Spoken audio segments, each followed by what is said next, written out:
باسط صاحب، میں اگر ہلالی صاحب آپ مجھے اجازت دیں تو میں آپ سے یہ سوال کرنا چاہوں گا کہ یہ جو اس وقت جو ساری صورتحال ہے اس میں وزیر اعظم صاحب کا یہ کہنا کہ ہمیں امریکہ صرف جو میس ہے، انگریزی میں ورڈ انہوں نے یوز کیا، اردو میں اس کا ترجمہ گاندھی ہوتا ہے، کہ یہ جو صرف یہ ریلیونس رہ گئی ہے امریکہ کے نزدیک پاکستان کی کہ افغانستان کا میس جو انہوں نے ڈالا اس کو ہم صاف کریں. بڑا ایک بولڈ کامنٹ ہے یہ پرائم منسٹر کا. آپ مجھ سے پوچھ رہے ہیں؟ جی باسط صاحب، میں جی باسط صاحب. اچھا جی، بسم اللہ الرحمن الرحیم. سمی صاحب، پہلے تو بہت شکریہ اپنے پروگرام میں ہمیں لینے کا. جہاں تک وزیر اعظم کے اس بیان کا تعلق ہے، میں بحیثیت سفارت کار یہ سمجھتا ہوں کہ چاہے وہ کتنا ہی حقیقت مبنی کیوں نہ ہو، ایسے بیانات سے گریز کرنا چاہیے. ٹھیک ہے، امریکہ کے ساتھ ہمارے تعلقات کی وہ نوعیت نہیں ہے جو بھارت کے ساتھ ہے، لیکن ہمیں امریکہ کے ساتھ اپنے تعلقات کو زیرو سم گیم جو ہے اس تناظر میں نہیں دیکھنا چاہیے. امریکہ کے ساتھ ہمارے تعلقات کی اہمیت ہے اور اگلے آنے والے سالوں میں رہے گی، اور یہ بھی ہمیں نہیں بھولنا چاہیے کہ تعلقات جو ہیں وہ جو ہے اس میں کمی اتار چڑھاؤ آتا رہتا ہے. چائنا اور امریکہ کے تعلقات اگرچہ ان کے معاملات ٹھیک نہیں ہیں، لیکن تجارت وہ خوب کر رہے ہیں. بھارت اسٹریٹجک پارٹنر ہے یو ایس کا، بٹ اس نے تعلقات چین کے ساتھ بھی تجارت رکھی ہوئی ہے، رشیا کے ساتھ بھی ہے. تو اس لیول پہ میں ذاتی طور پہ سمجھتا ہوں کہ اس قسم کے بیانات سے گریز کرنا چاہیے، کیونکہ اس سے کمپلیکیشن مزید بڑھ جاتی ہیں. اور سفارتکاری کا سب سے بڑا چیلنج یہ ہوتا ہے کہ آپ کمپلیکیشنز کو کم کرتے ہیں اور اپنے لیے اسپیس تلاش کرتے ہیں، آپ کمپلیکیشنز کو بڑھاتے نہیں ہیں، چاہے جتنا بھی حقیقت پہ مبنی یہ بات ہو. اب جہاں تک افغانستان کا تعلق ہے، ہم سب جانتے ہیں کہ پچھلے 20 سال میں جو کچھ افغانستان میں ہوا وہ ہم سب کے سامنے ہے. امریکہ بری طرح فیل ہوا افغانستان میں، وہاں پہ کوئی انسٹیٹیوشنز بلڈنگ نہیں ہوئی. اور پھر مزے کی بات یہ ہے کہ طالبان کو آپ نے 20 سال اگنور کیا، اس کے باوجود کہ پاکستان نے کئی بار یہ کہا کہ آپ بون پروسیس میں طالبان کو شامل کریں، لیکن یو ایس اور نیٹو کی ہٹ دھرمی کی وجہ سے طالبان کو پورے پروسیس میں شامل ہی کبھی نہیں کیا گیا.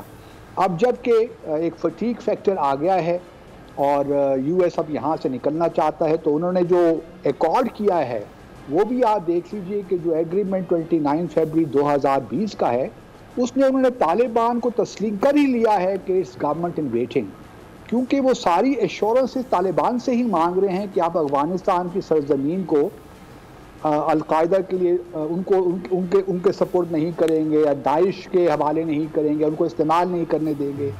تو یہ تمام جو لیجیٹیمیسی طالبان کو دی ہے، ایک تو طالبان نے خود لی ہے کیونکہ انہوں نے کبھی ہی فورن آکوپیشن کو تسلیم کیا ہی نہیں تھا. لیکن ہم چلیں اس کو تھوڑی دیر صرف نظر کر لیتے ہیں، کیونکہ یو این سیکیورٹی کونسل کی ریزولوشنز تھیں اور بحیثیت ایک ذمہ دار ملک کے ہم ان ریزولوشنز کی جو ہے بڑی قدر کرتے ہیں.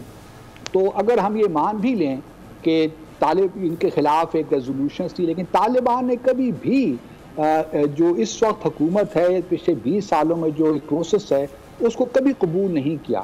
انہوں نے ہمیشہ اسلامک امارت افغانستان کی بحالی کی بات ہی کی ہے. تو اس تناظر میں سمجھتا ہوں کہ اب جب یہ نکل گئے ہیں تو یقینی طور پہ کسی نہ کسی کو تو یہ بلیم گیم تو ہونی ہی ہے.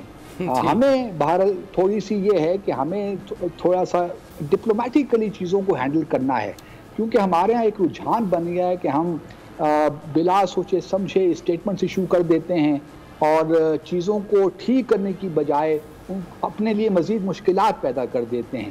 تو ہم یہ کام اور طریقوں سے بھی کر سکتے ہیں، ایسی کوئی بات نہیں ہے. نیریٹو بلڈنگ دیکھیے ایک پروسیس ہے، آپ نے اپنے اس پروسیس میں بہت سے ویریبلز شامل ہوتے ہیں، اور اگر ہم ہر چیز کو صحیح موقع پہ صحیح طریقے سے استعمال کریں تو کوئی وجہ نہیں ہے کہ پاکستان اپنے جو بھی پریشر پاکستان پہ اس وقت آ رہے ہیں ان کو ڈیفلیکٹ کر سکے. ٹھیک ہو گیا. اچھا ظفر ہلالی صاحب، وزیر اعظم صاحب نے ایک بات کہی کہ ایک سوال کے جواب میں کہ 31 اگست تک ان کا یہ خیال ہے کہ وہ حملے جو ہیں روک دے گا، امریکہ افغانستان پر حملہ نہیں کرے گا. اس سے پہلے میں نے ایک سچویشن بیان کی، نعیم لودھی صاحب فرماتے ہیں کہ وہ کانٹریکٹ ہے 2001 میں مشرف صاحب نے کیا اور کوئی اس پہ ڈیٹ نہیں ہے, ہم انہیں لاجسٹکس دینے کے پابند ہیں, ایئر سپیس وہ ہماری یوز کریں گے. اور 2-3 دن پہلے یہاں پہ جنرل قمر جاوید باجوہ نے ایک صحافیوں کے ساتھ بریفنگ کی, آف دا ریکارڈ تھا, لیکن جو پارٹیسپینٹ سے میری ملاقات ہوئی کچھ انہوں نے یہ بتایا کہ وہ کہتے ہیں کہ جی یہ 2000. دیکھیے پہلی بات تو یہ ہے کہ آپ نے جو پہلا سوال پوچھا تھا کہ کیا جو الفاظ پرائم منسٹر صاحب نے استعمال کیا وہ ٹھیک تھے کہ نہیں, میرے خیال میں وہ کم تھے.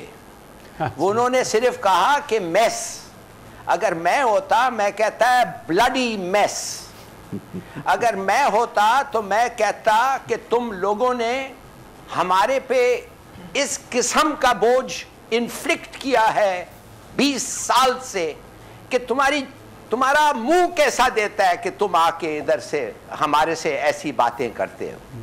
اور مجھے آپ کو بتانا چاہیے کہ ڈپلومیسی کا کام ہے سچ بولنا, نہیں سچ کو چھپانا, سچ بولنا. اس لیے کہ جب آپ سچ بولیں گے تو لوگ جب آپ سے بات کریں گے وہ سمجھیں گے کہ مجھے یہ سچ کہے گا. مگر اگر آپ شوگر کوٹ کر کے پینٹ وینٹ کر کے ادھر ادھر لگا کے یہی باتیں کریں, وہ کہے گا یار یہ کیا رہا ہے, ہمیں تو سمجھ نہیں آ رہی ہے یہ کیا کہہ رہا ہے. Does he like it, does he not like it, number 1. دوسری بات تو میں کہتا ہوں کہ بڑی کم الفاظ استعمال کیا پرائم منسٹر نے. دوسری بات دیکھیے یہ کیا ہے بھائی, آپ کا مطلب ہے کہ آپ نے ایک اگریمنٹ سائن کیا 2021 میں کسی کے ساتھ فار سم پرپس, اب وہ پرپس بالکل بدل گیا ہے اور آپ سمجھتے ہیں کہ دے ول یوز دیٹ اگریمنٹ کہ آپ کے نیشنل انٹرسٹ کے خلاف جا کے آپ کے ایک ہمسایہ ملک سے ایک پارٹی سے آپ دشمنی مولیں, دشمنی خریدیں ان سے. Absolutely out of the question. Legal term میں کہتا ہے when the purpose of the contract is frustrated, there is no contract. Prime minister کو کہنا تھا ہم نے آپ کے ساتھ جو معاہدہ کیا تھا وہ کچھ اور کس وجہ کے لیے تھا. It does not apply. This is finished, this treaty. مگر اگر آپ کہتے ہیں as a special favor کہ آپ ہمارا ایئر اسپیس استعمال کریں گے اس وقت جب آپ کے فورسز کو ان ڈائر ڈینجر ہے, حالانکہ کہ آپ اور ان کا اگریمنٹ ہوا ہے کہ آپ ایک ایک کو فورسز کو اٹیک نہیں کریں گے, اور ایک side is breaking that packet, تو پھر ہم آپ کو اس لمیٹڈ پرپس کے لیے ہم آپ کو اجازت دے سکتے ہیں. مگر دس ڈز ناٹ مین کہ ان کے اٹیک آپ کوآرڈینیٹ کر رہے ہیں دوحہ سے اور ہمارے ایئر سپیس سے اٹیک کر رہے ہیں. نو, یہ پرائم منسٹر کا جو انسٹنکٹ ہے صحیح ہے. میں جاننا چاہتا ہوں اسٹیبلشمنٹ نے کیوں نہیں ان کو آ کے کہا آگے بڑھو, کہو, اور وی ول ٹیل دیم کہ اگر تم آؤ گے ہم گرائیں گے تمہارے پلینز کو. بھائی یار خدا کے لیے, it is time to speak up, not lie down again.